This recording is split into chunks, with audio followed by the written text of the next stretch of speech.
the region on top of the billions of dollars we've invested in Virginia.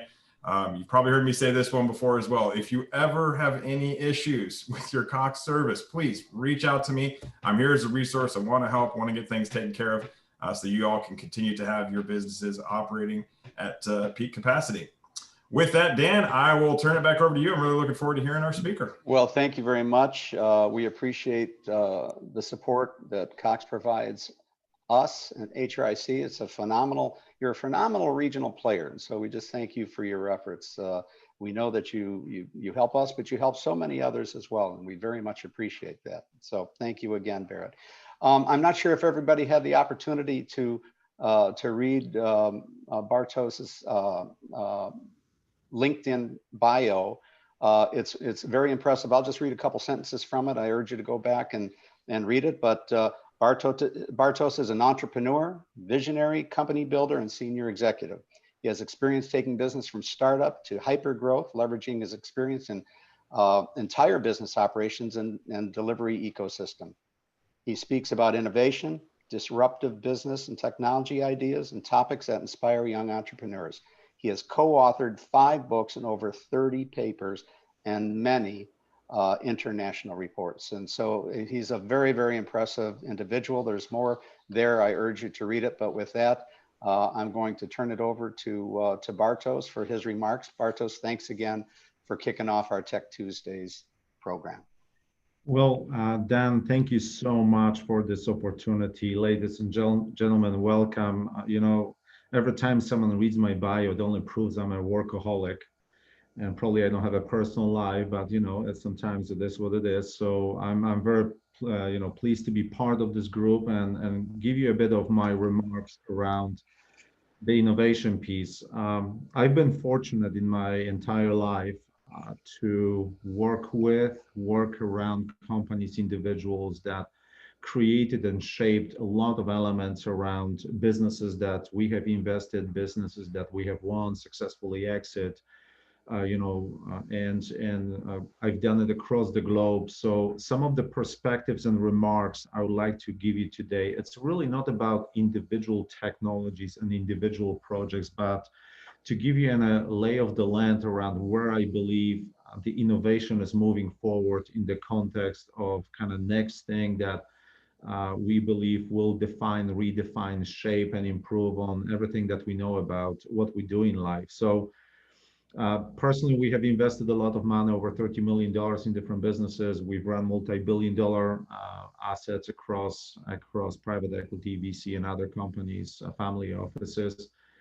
And one of the things that we normally learn when we talk about the innovation component, ladies and gentlemen, is that the more we invest, the less we know. And the reason for that statement is that, you know, we've been lately for the last several months exposed to COVID pandemic. You know, we've been exposed to financial crisis, and the world of entrepreneurship and innovation is getting extremely complex, unpredictable, volatile, and uncertain.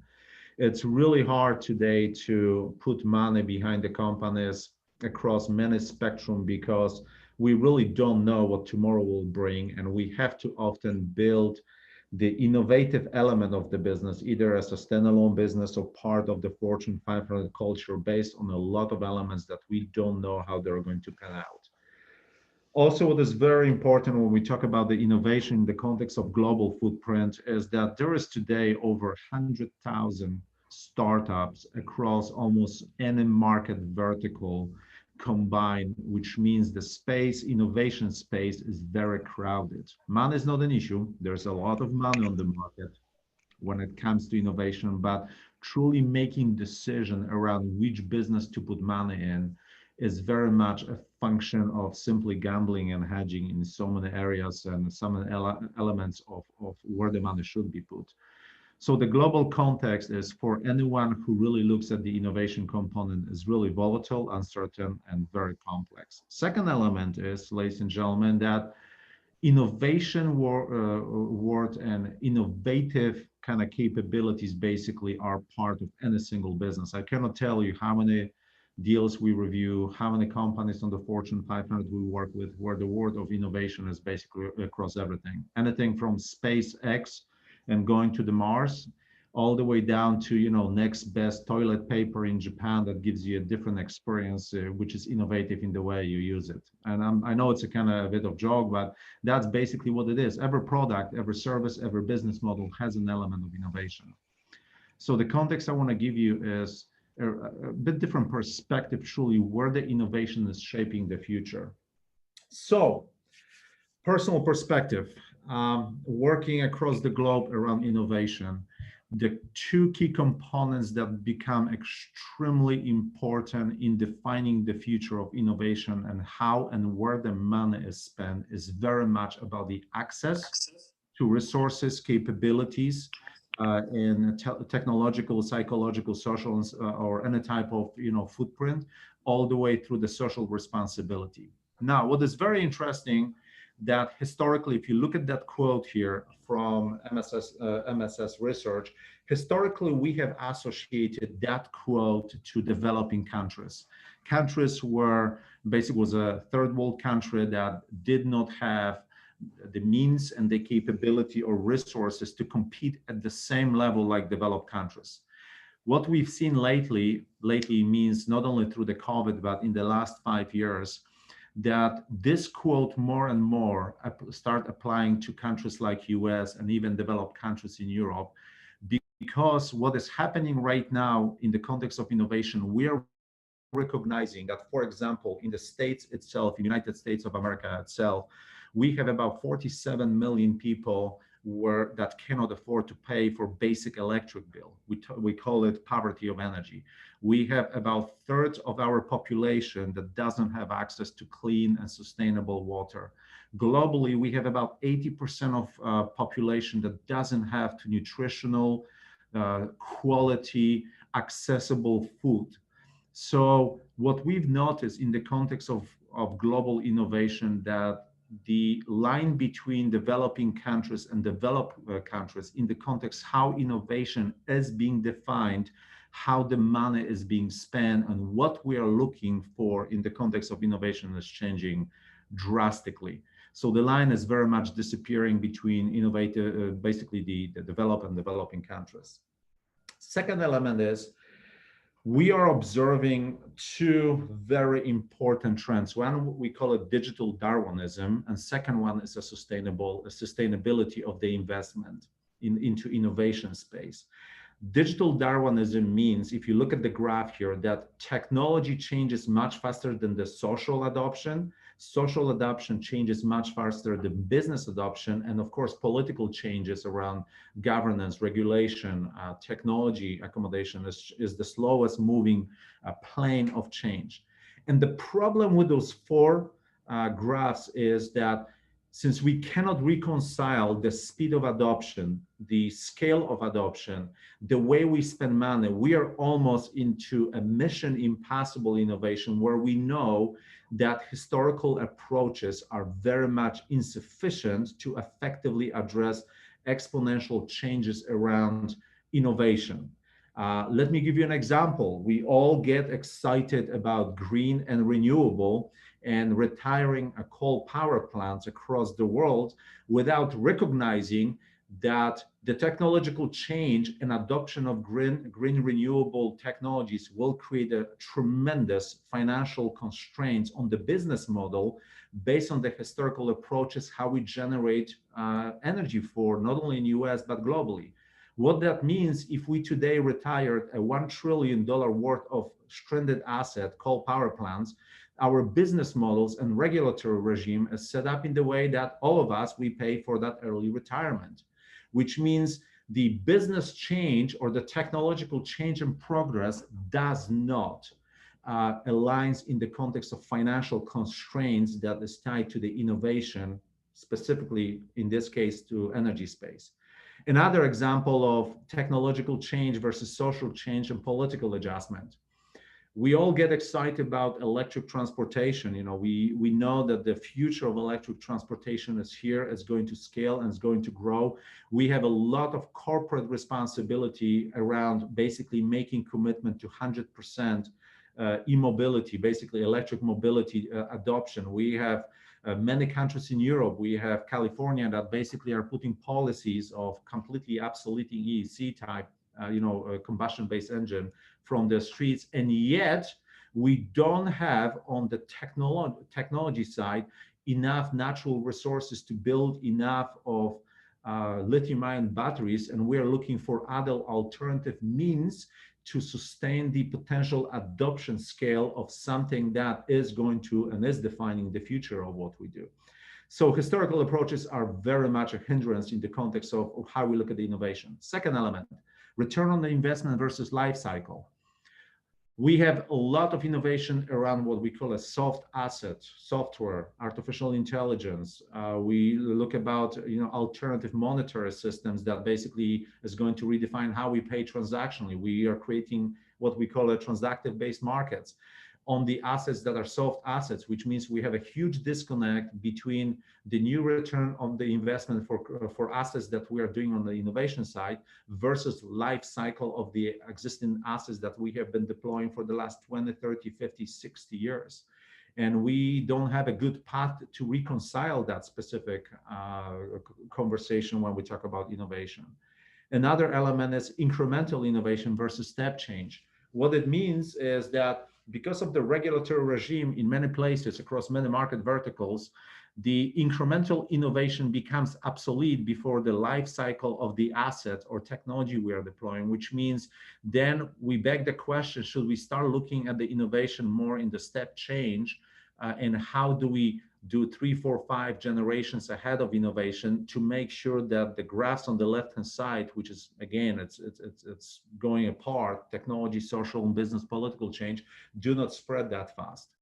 And of course, cross markets. This is actually very interesting conversation about cross markets in innovation, because we have observed even in the COVID space that companies that operate across cross markets, across different customer plane and social economic footprint of their offering, they actually survive or are surviving a very uncertain world around financial and COVID situation. So diversity of the market, diversity of how we play becomes a paramount situation in the context how we innovate the business, how we innovate technology. Now, all this is good, but here's another problem statement. For every dollar today that we invest through startups, it doesn't matter how those startups are being funded, private equity, VC, family office, or even crowdfunding. For every dollar that we invest, only 30 cents of that dollar eventually becomes a sustainable business, which means we still have a very high rate of failure of the companies that claim they operate in the innovative space. So to be more clear, 9 out of 10 companies today still fails within either first year, third or fifth year of operations. So we have to, when we talk innovation, the big component of the trend of innovation is not anymore just purely in money invested, but also how do we make sure that the money that is invested sustains the initial stage of innovation where companies have to go from pre-revenue to profit to scale growth, whatever you want to call it. So sustainability of money investment into innovation becomes a very important topic, and it's been considered across the whole innovation spectrum. Another important topic, you've seen probably this graph when we talk about industrial revolution, fourth industrial revolution, IoT, IIoT, artificial intelligence, augmented reality, cybersecurity, automation. We've seen that graph. Now, what we don't realize though, that every step of industrial revolution creates unsustainable resource demand. Let's look at the left-hand side. When we had the first industrial revolution around steam engine mechanical production in 1784, only 13% of the world was industrialized. And on daily basis, the person consumed about 2,000 calories of energy, which was primarily driven by food consumption.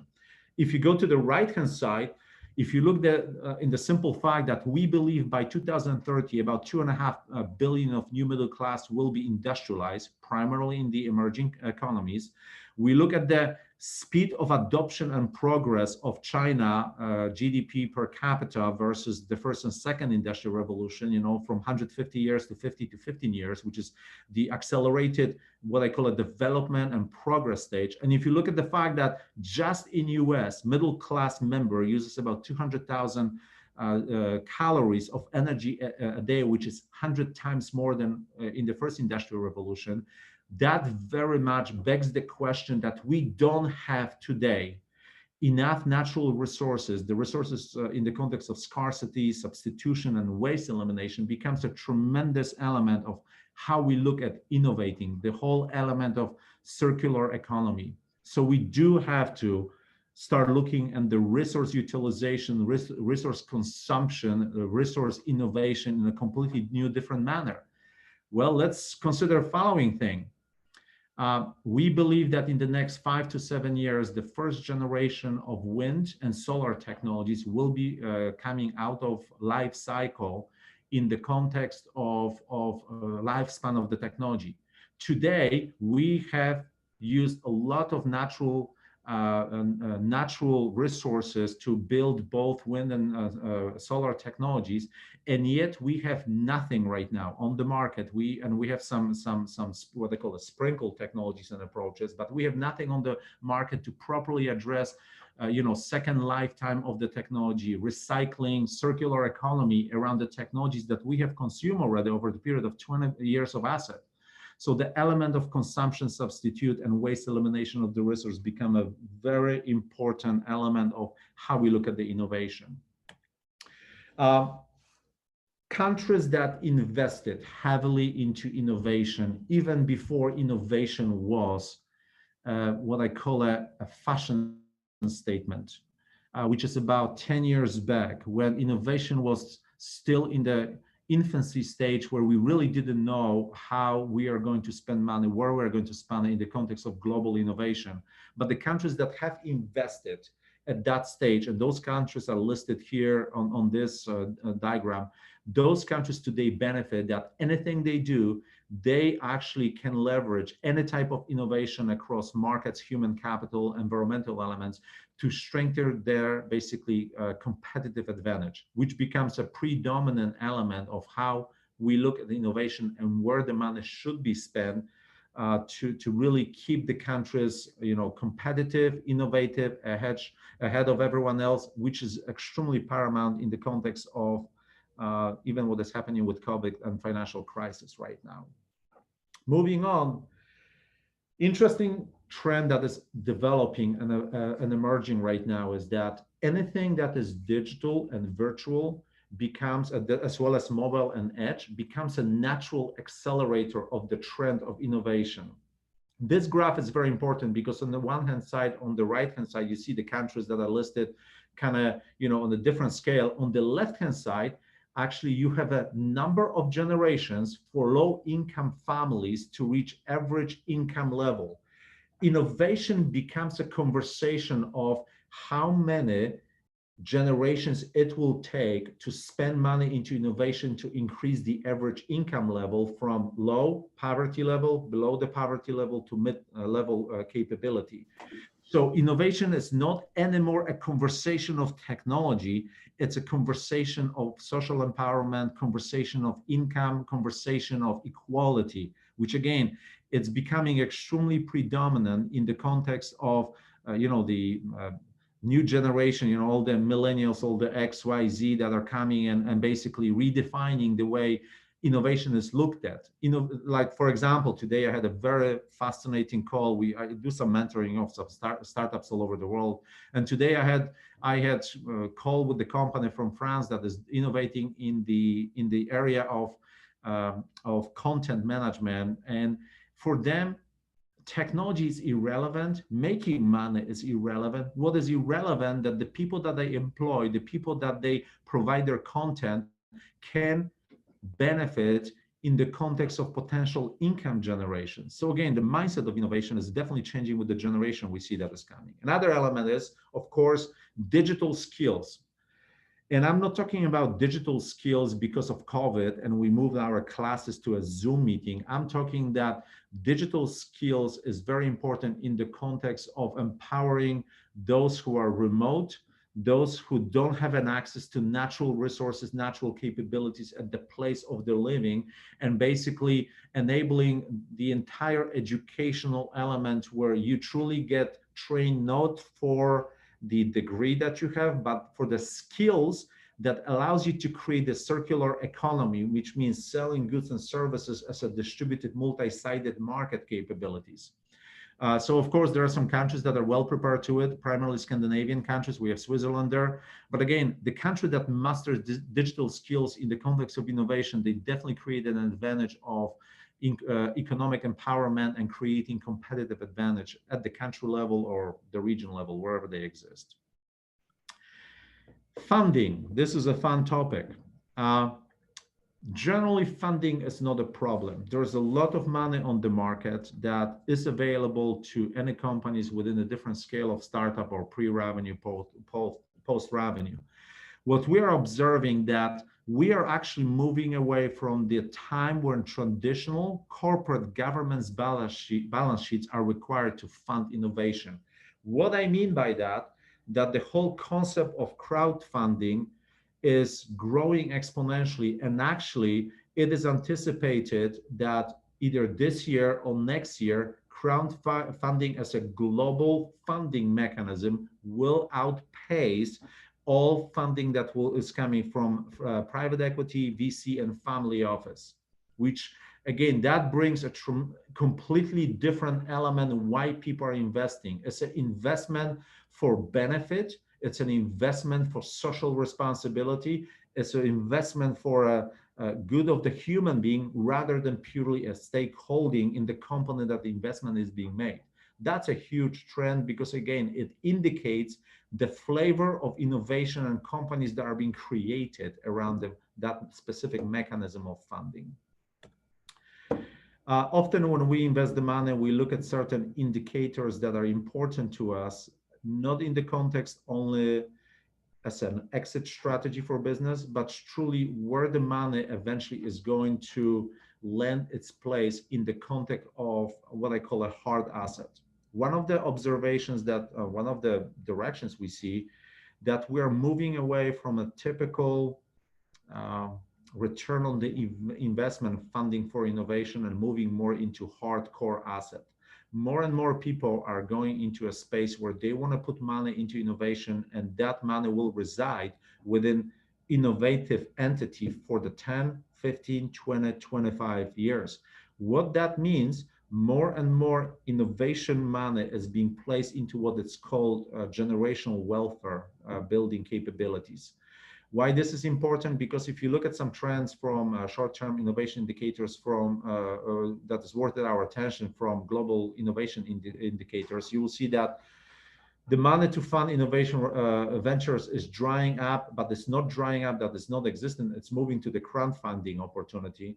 Also, if you look how the VC money is being allocated into innovation, it's very much moving away from the early stage, kind of R&D stage to more developed companies.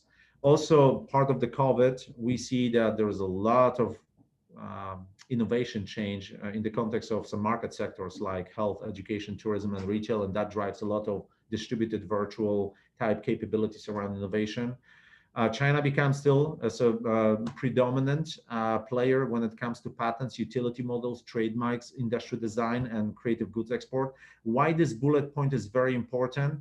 Because more and more innovation, more and more technology and business model innovations is not anymore wrapped around IP, but around open source capabilities.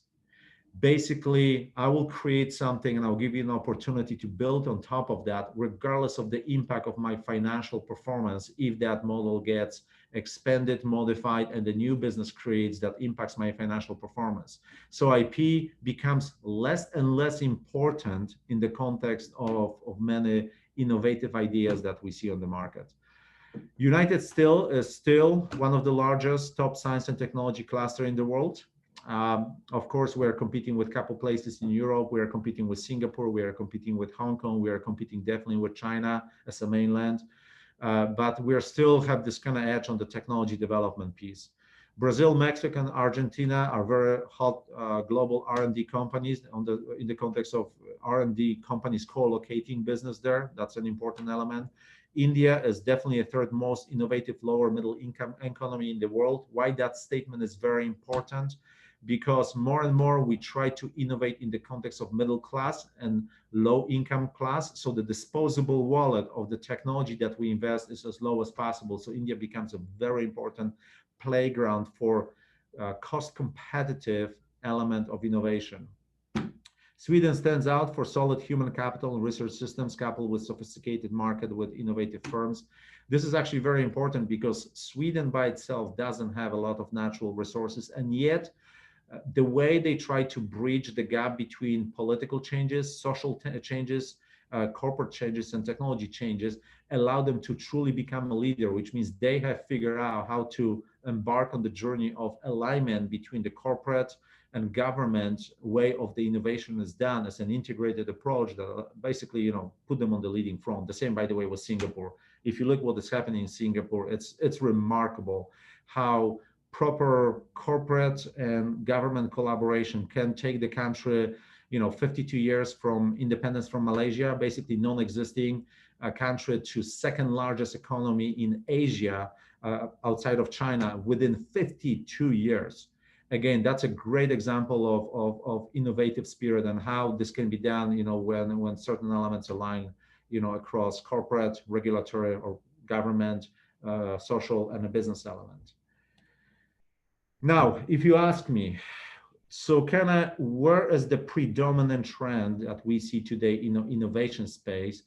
We have to answer this in the context of services and capabilities available to anyone, anytime, at anywhere, at highest possible ROI and lowest possible cost. There are 4 market trends that will be, and will continue be extremely heavy around innovation and progress. One is every element of energy. And I'm not talking energy only solar, wind, but any alternative forms of energy. And there is a lot of development in that space, including oil and gas and a couple other places. So energy is an extremely heavy investment play in order to access to energy, distributed energy, microgrids, mini grids, to make sure that when we have natural disasters, that every time we have a typhoon and a type of natural disaster, that we don't have to recreate or rebuild the entire infrastructure. Second element is water access, clean access to water as a portable distributed capability. Water becomes almost next gold these days.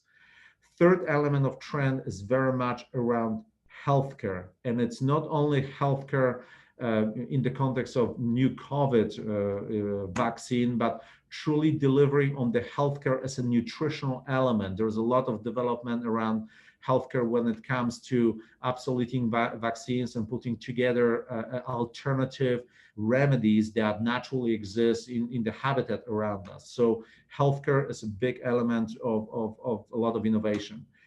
The fourth element is food, everything food related in 2 categories. One is the nutritional value of the food. The third element is to be able to grow nutritional food any place. Why this is important? What people don't realize that because of COVID, we see a huge trend of people relocating from large metropolitan cities to outside, basically go into rural and as far as rural places. And that comes with a completely new complexity, how you become self-sustainable around food, medication, water, and energy as a nexus of the capabilities. So food is another big trend. One of the things that I didn't put on the slide, ladies and gentlemen, is, and actually that comes as a comment from my friend who's also my partner and investor, element of education, e-learning, access to affordable at almost zero cost e-learning capabilities for digital skills development. Something I mentioned in the previous slide, it's not about degree anymore. It's about the access to knowledge, access to know-how, access to sharing capabilities around knowledge. So local sustainable communities can truly become a vibrant element of any society. If I take those 4+1, the educational piece into element here, so what does truly market look like? First of all, we are definitely going into shared collaborative economy. What it means, multi-sided market, demand and supply of goods and services. What it means, if I have a crop in Africa, I grow something and I have a piece of gold or I have a piece of something that represents a value, I would like to be able to trade it with anyone in the world in whatever form and fashion economically. That's why development of multi-sided markets. It's a huge element of innovation today, and we see a huge push into that decentralized market element. Another thing is we want to be connected, virtual, distributed, and secure. Anyone, anywhere, anytime. We don't want to have a limit. And I'm not talking about Facebook, Twitter. I'm talking about the economic empowerment that ties to the first bullet point, which is market design. One element that I want to emphasize this is the word security. Security and data privacy, it's huge. It's one of the things that will either make it or break it, a lot of innovation ideas, because access to data, ransomware, and any other elements that protects my personal information is a critical element for any technology, regardless what that technology is. Another element, alternative monetary transactive systems. And I'm not only talking about alternative as a Bitcoin. There's a tremendous push right now to create a transactive financial markets that, for example, will obsolete a dollar as a predominant transactive means across any markets. So creating alternative financial monetary system is another element of huge innovation right now as a decentralized ledger-based capability. Another interesting trend that ties to innovation today is follow. Historically, innovation was technology driven. We wanted to hire engineers, we wanted to bring professors, we wanted to bring very smart people who display a lot of what I call a traditional IQ capability.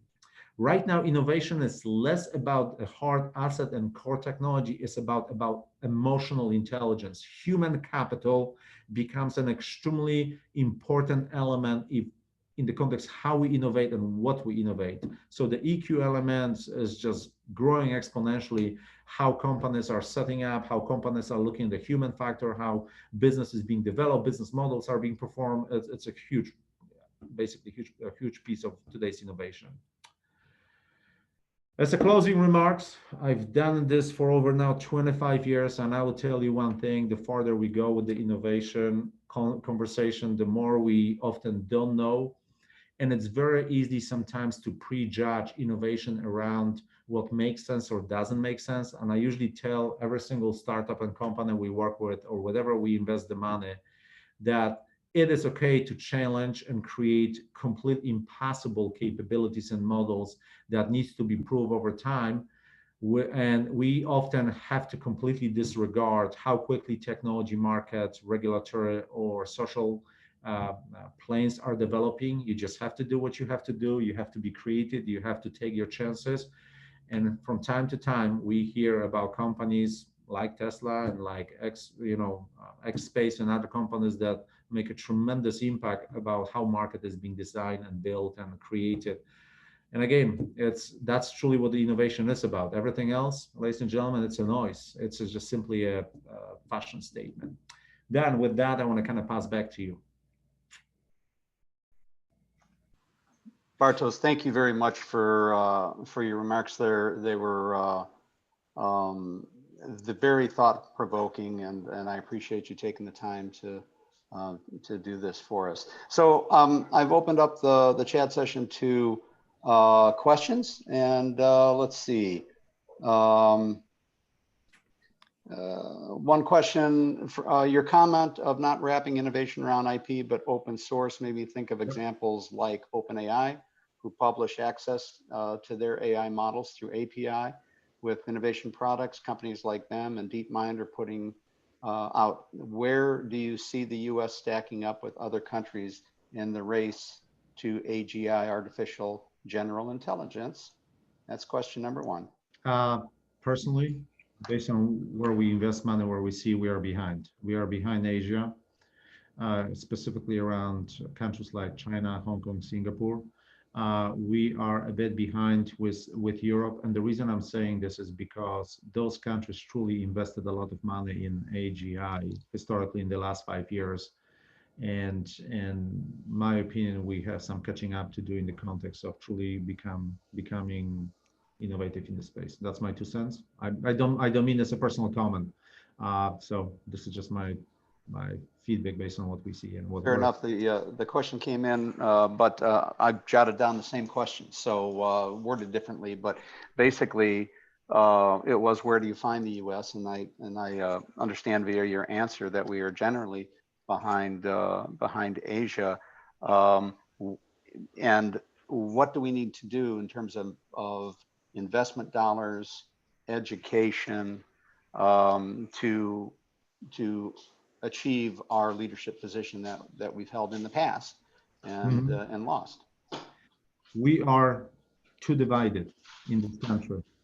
What I mean by that, if you look at the countries that lead innovation around AIG and everything, look at South Korea, look at Hong Kong, look at Singapore, look at Sweden, look at Germany to a certain point, and other places, there is an extremely and integrated and unified front between the government and private institutions to put money in the places that promotes a competitive advantage at the country level.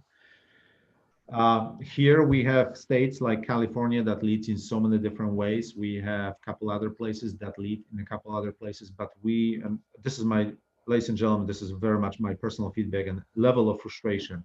We are too divided to properly compete. Money is not an issue. Money is available. Again, we are not short on money, investment money. We have a tremendous capability, resource-wise and even educationally wise. I'm just simply saying we're too divided to really properly compete at this point. Hopefully that will change in the near future. Thank you. Another question, which I also thought of when you said it, kind of made me shiver. Who/what is pushing the creation of new monetary standards that might replace the dollar? I.e., we've gone through kind of the Bitcoin movement, yep. and that wasn't successful, shall we say? I don't know for what reasons, but maybe it wasn't regarded as a true global monetary system. There's a oh my goodness, this is a heavily loaded topic, Dan, and I'll try to figure out how to answer this. So right now we are going in this country and other places through a substantial regulatory battle of between a conventional fiat approved monetary banking systems who recognize, basically a printed value of monetary transactional element, and virtualized ledger-based investment groups, private investment groups, that they believe that in order to properly unlock innovation, to properly create a good new platform for goods and services exchange in the globalization, that we need to create an alternative way of exchange, since the goal is not anymore a standard, okay, the transactive value of the standard. So it's a battle between the traditional banking systems and a lot of private investment, very rich family office groups that believe that we need to restore a gold-like standard in the Bitcoin space or alternative transactive space, which means aligns actually value of hard asset value to the transaction we are conducting. So it's the shortest answer I can give you on this point. That is a loaded one. Thanks, Yeah. Bartosz. Next question. I'm very interested in waste disposal management. I don't know exactly the phrase that you use, Bartosz, angles that you are seeing being put into play in the market now. Question on waste disposal management. Can I ask, because waste disposal has a lot of meanings here. This came from JC Spady. JC, can you clarify for me what you mean by waste disposal so I can better answer your question? Yeah, I think it was in the previous slide you were talking about. It was a cycle, and the cycle, maybe a little further back. I can't remember, but right there, waste elimination. Sorry, I couldn't remember what you called it. That's what I was interested in, seeing what kind of innovation plays you're seeing. Moving very much into, for example, you look electric vehicle, you take solar, you take wind, they're all made out of the product that are highly containable. They're not the best, in the context of eco, green, and friendly. If we dispose those products today, they will sit on the, in the waste disposal process for hundreds and thousands of years.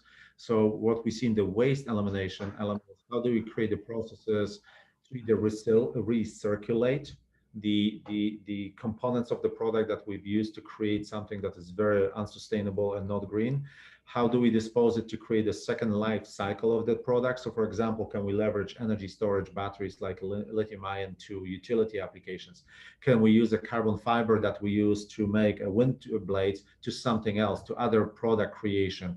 When you look at the silicon, which right now we use in the solar, can we use that silicon as a byproduct to create something else?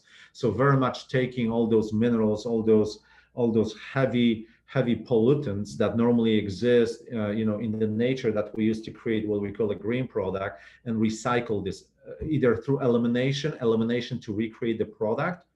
So for example, many companies right now take plastic, and they're out of plastic, they make some sustainable, like a clothing elements, so it's 100% recirculation capability. So there's a lot of elements around really taking garbage that we normally cannot dispose, we cannot burn, we cannot eliminate, and create something else out of it.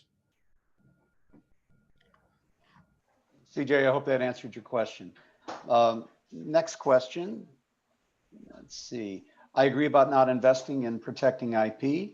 It's expensive, time investment. Others are moving away because technology moves too quickly.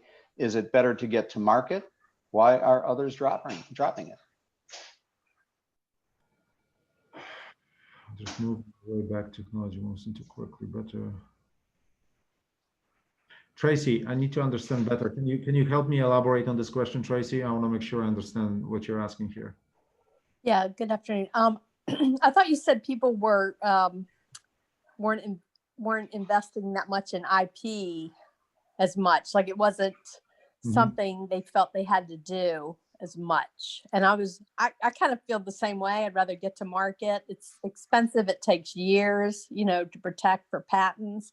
And I was wondering why you had mentioned that. Is it because technology just moves so quickly? Technology moves so quickly, but also a lot of IP is being stolen. And it doesn't matter if it's being stolen by Chinese, North Korean, but also what people don't realize on the cybersecurity, a lot of our IP is being stolen on cybersecurity side, repurposed, rebuilt in Israel, and sold to us as technology for cybersecurity.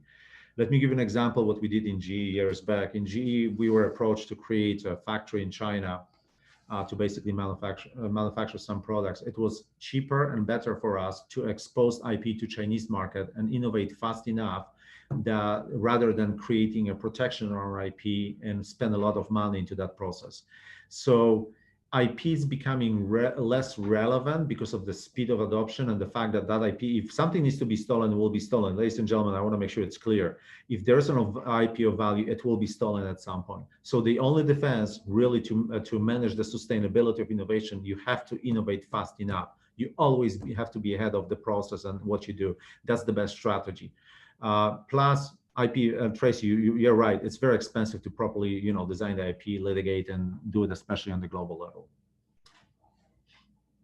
Thank you. Great. Thank you. Well, the follow-up question I had, which you already answered, was about Chinese IP infringement and what can be done about that. We certainly have tried at the government level. Certainly, trade restrictions and things like that. Have any of those taken hold? Well, based on what I've seen, we can do nothing about it. The simple reason for that is because the IP espionage is and will continue, because developing countries or China slowly, is going to surpass our development in the next, whatever amount of years or decades. But the IP becomes a natural enabler for countries that are trying to catch up with the US in the development space or in the context of economic competitiveness. So we can do nothing about IP espionage. It's going to happen.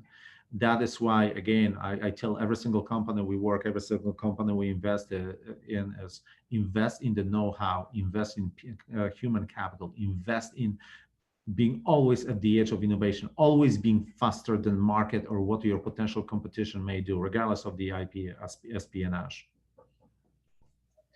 Bartosz, you had a comment about crowdsource funding becoming a bigger approach or trend in the financial marketplace. Can you explain more about that and how an organization like HRIC could help organize a crowdsourcing opportunity for our technology companies in the region? Well, crowdsourcing is actually a very simple concept. You know, you have an idea, you have a product you want to develop, and it doesn't matter what it is. I've seen whole spectrum.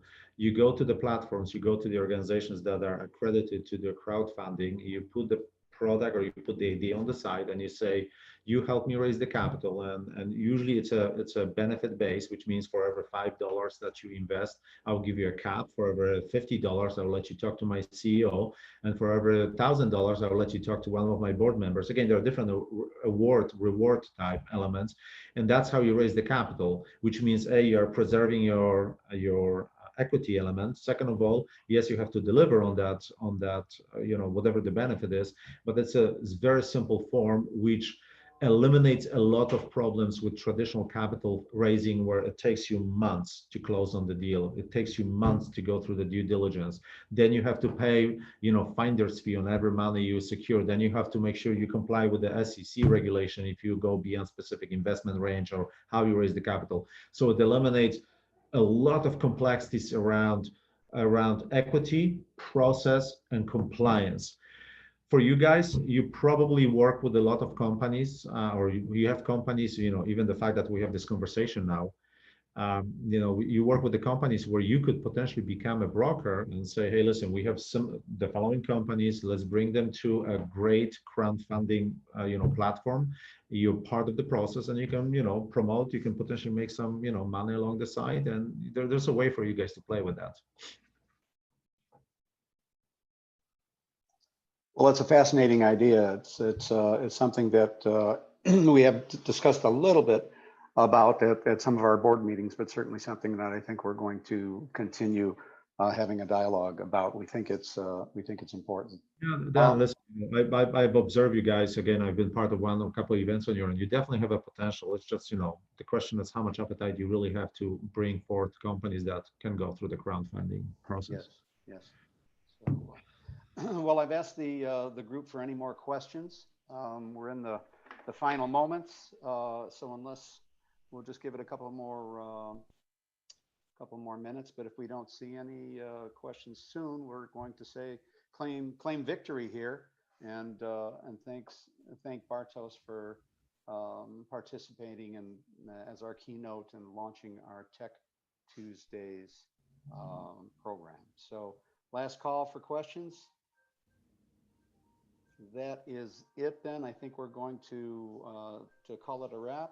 And again, Bartosz, thank you very much. Thanks everybody for participating. And look at the link. You should go to the program list that we have. And of course, I'll start marketing the next Tech Tuesday session, which I can't recall what Tuesday it is, but don't worry, I'll start marketing it and you'll find out. I'll definitely send it to everybody who's registered along with my other distribution list. So again, thank you. This was awesome. Bartosz, you're great. Outstanding. Thank you. Thank you all. Thank you. All right. We're going to end now. Thank you all. Bye-bye. Bye. Bye-bye. Bye.